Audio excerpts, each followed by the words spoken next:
Masih bersama saya Budiman Tanrujo di Satu Meja The Forum. Ada juga pidato dari Presiden Jokowi, bukan pidato, kemarahan Presiden Jokowi yang menyinggung soal pertaruhan reputasi politik. Mungkin kita putar terlebih dahulu pidato dari kemarahan dari Presiden Jokowi.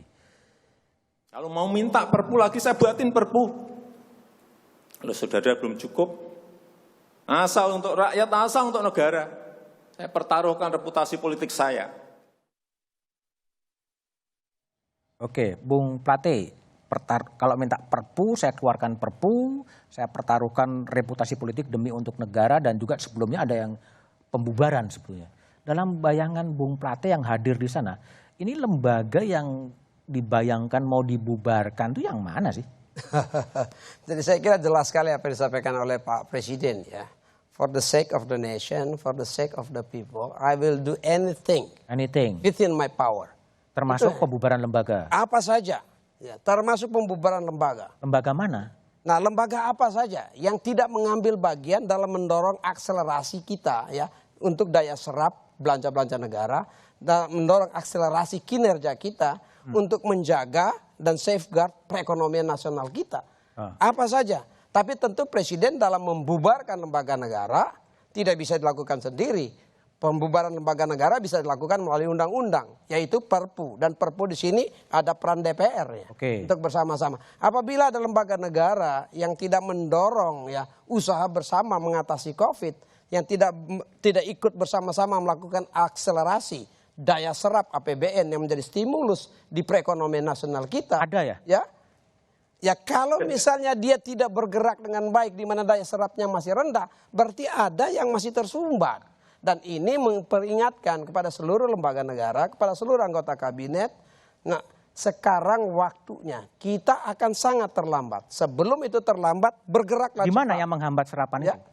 Lembaga mana yang menghambat serapan anggaran itu? Nah, kalau disampaikan dari data statistik daya serap APBN belum sepenuhnya itu kan mengalir ke masyarakat, ya. Belum, kan bukan cuma satu kementerian, ada yang dicontohkan 1, 2, tapi kan rata-rata ada belanja pemerintah pusat, kementerian lembaga, ada belanja pemerintah daerah.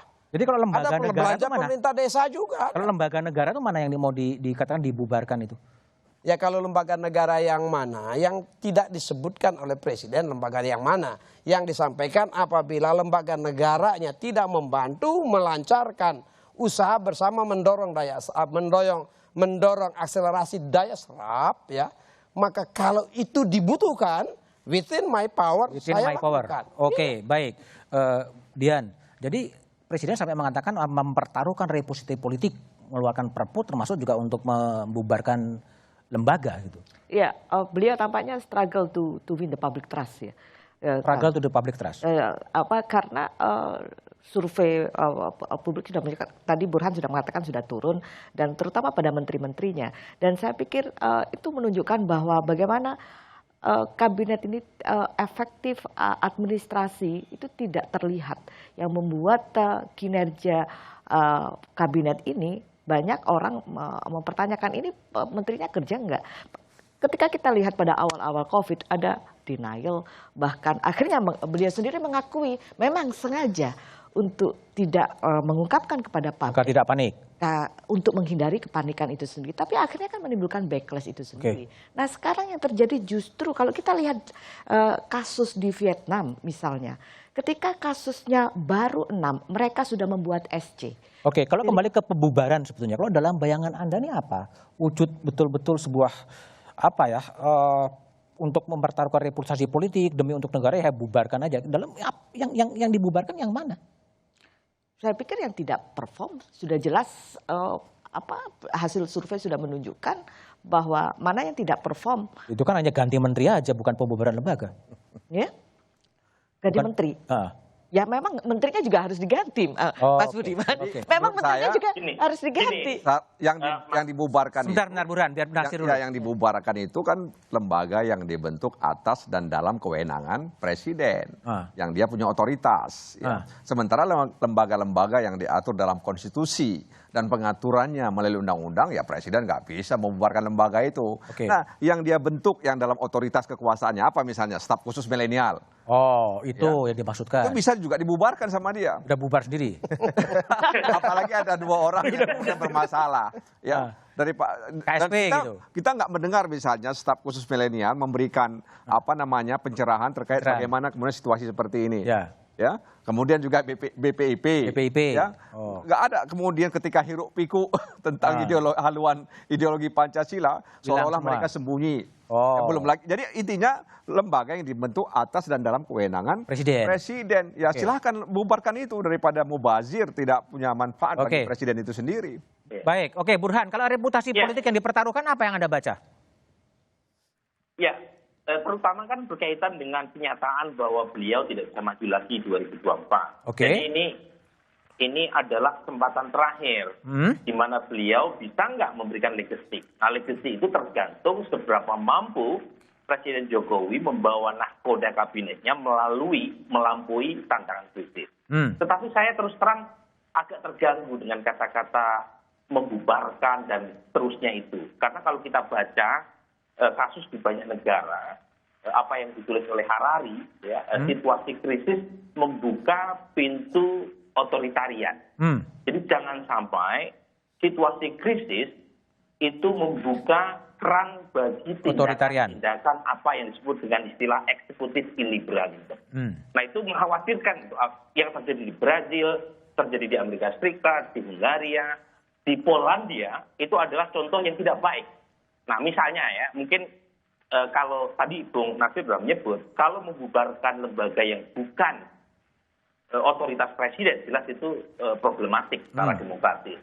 Perpu itu sendiri, itu sebenarnya tanda kutip sudah mengambil sebagian hak dari DPR dalam mengeluarkan undang-undang. Jadi jangan terlalu banyak juga Perpu itu dimaksimalkan. Kalau misalnya sudah ada Perpu yang kemarin sudah disepakati, sudah disetujui juga, kenapa nggak dimaksimalkan? Kalau ada pintu lain yang bisa dilakukan untuk akselerasi dalam mengantisipasi krisis, lakukan itu. Jangan sampai masuk pada hal-hal yang bisa memicu pada apa yang disebut dengan istilah eksekutif illiberalism. Oke, baik. Bung Ansy, jadi apa sebetulnya yang Anda bayangkan soal Presiden mempertaruhkan reputasi politik, ingin membubarkan lembaga demi dan untuk bangsa? Yang Anda baca kan pidato kan disiapkan ya, disiapkan oleh staf-stafnya, karena artinya kan sudah direncanakan cukup matang itu. Ya, jadi saya kira pesannya itu terang dan jelas. Untuk? Jangan berbelit-belit kalau untuk rakyat. Ya. Yang prioritas itu 267 juta. Dan asal tidak ada penyelewengan. Ya itu jelas. Terus yang dibubarkan? Nah, kalau soal yang dipertaruhkan, presiden ini tidak akan bisa naik lagi untuk ketiga kalinya. Karena itu yang dia inginkan itu adalah legacy, saya setuju. Kabinetnya ini harus sukses. Sehingga kemudian turun dengan nama yang harum.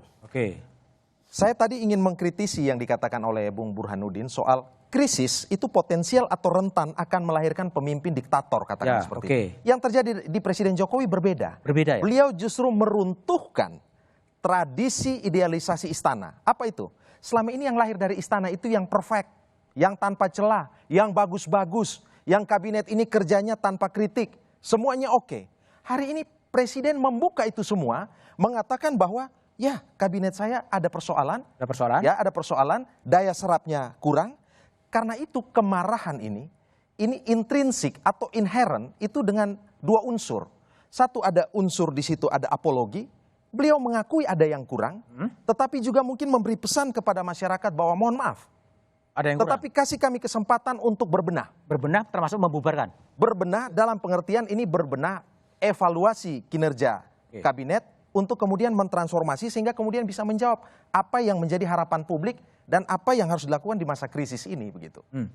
Bung Budiman, saya cuma mengingatkan apa yang terjadi di banyak negara itu jangan sampai terjadi di Indonesia. Kasus Israel misalnya, waktu Perang Arab tahun 48, itu ada undang-undang melarang bikin puding. Dan setelah Perang Arab Israel berakhir, puluhan tahun kemudian larangan bikin puding masih berlaku. Jadi ini bahaya kalau misalnya krisis menjustifikasi banyak hal. Apakah ada tendensinya sudah ada, misalnya surat edaran Kapolri itu. Surat edaran Kapolri yang melarang ini itu atas nama perang melawan COVID yang bisa disalahgunakan untuk abuse of power. Jadi ada tendensinya, dan kalau kita baca misalnya Freedom House, indeks demokrasi kita turunnya cukup jauh gitu ya. Kita udah kalah sama Timor Leste, kalah juga sama Malaysia. Gitu. Jadi ada hal yang harus kita waspadai, kita ingatkan, jangan sampai krisis ini membuat gitu ya, pemerintah atau siapapun itu punya pikiran lain untuk menerabas aturan-aturan demokrasi. Oke, silakan. Mas Budiman, ini menarik ya kalau kita lihat Vietnam dan Singapura, ini adalah negara yang sangat otoritarian ya untuk Vietnam ya khususnya. Tapi dalam hal penanganan COVID ini mereka sangat transparan sekali. Artinya apa Anda mengatakan? Ini otoriter pun nggak apa-apa? Bukan. COVID ini tidak melihat pada persoalan rejim, tapi persoalan how they respond it. Dan Vietnam melakukannya dengan tepat, bahwa mereka melakukan transparansi dan melakukan komunikasi publiknya dengan cukup baik. Itu yang membuat kawan saya, ketika saya telepon, bagaimana situasi di Vietnam, saya baru kali ini, saya sebetulnya tidak pernah percaya terhadap pemerintahan saya, tapi baru kali ini saya percaya dengan pemerintahan saya. Ini menarik sekali bahwa negara otoriter pun rakyat akhirnya percaya. Nah ini yang kenapa saya katakan bahwa saat ini justru negara Indonesia yang dikatakan demokratis, saat ini orang justru melihat kepercayaan publik ini sudah mulai menurun. Mas Budiman, baik, silakan, Mas Budiman. Jadi gini, kita jangan perdebatkan otoritarian dengan demokrasi. Kenapa? Demokrasi at the point of no return. Yang ada kita bagaimana meningkatkan kualitas demokrasi kita. Jangan lupa ya, Indonesia ini presidensialisme. Nah, saat ini harusnya presidensialisme itu keputusan akhir kehidupan bernegara berada di meja presiden. Tapi realita di ketatanegaraan kita, kewenangan eksekutif presiden sudah terdistribusi di banyak lembaga negara yang lain. Yang mengakibatkan juga kesulitan mengimplementasikan presidensialisme yang efektif. Presiden mengingatkan, ini negara dengan sistem presidensialisme. Saya kepala pemerintahan sekaligus kepala negara.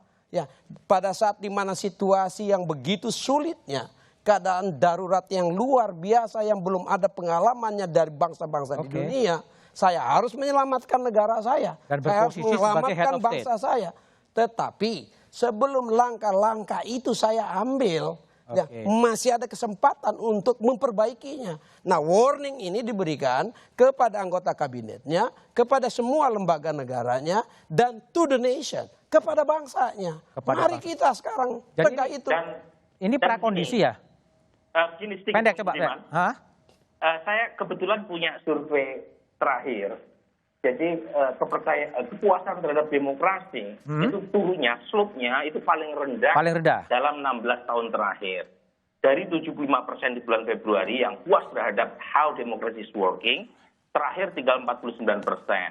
Setelah saya regresi, saya bikin analisis ini apa yang menyebabkan kepuasan drop. Itu faktor ekonomi. Jadi ekonomi kita itu betul-betul drop. Terimbas oleh pandemik ya. Jadi misalnya yang mengalami pendapatan turun dibanding sebelumnya itu sudah mencapai 86%. Kemudian yang kehidupan ekonominya memburuk dibanding sebelumnya hampir 90%. Jadi ini memang situasi di mana orang puas terhadap demokrasi karena demokrasi selama ini memberi kenyamanan secara ekonomi. Ini tidak terjadi selama 3 bulan. Jadi memang ada ruang buat presiden dalam rangka menyelamatkan public health crisis yang punya implikasi ke krisis ekonomi, maka perlu nih dilakukan satu cara supaya kepuasan terhadap demokrasi kembali naik. Caranya seperti apa, Burhan, untuk kembali menumbuhkan kepercayaan publik, mengatasi problem soal COVID, tapi jawabannya setelah jeda berikut ini.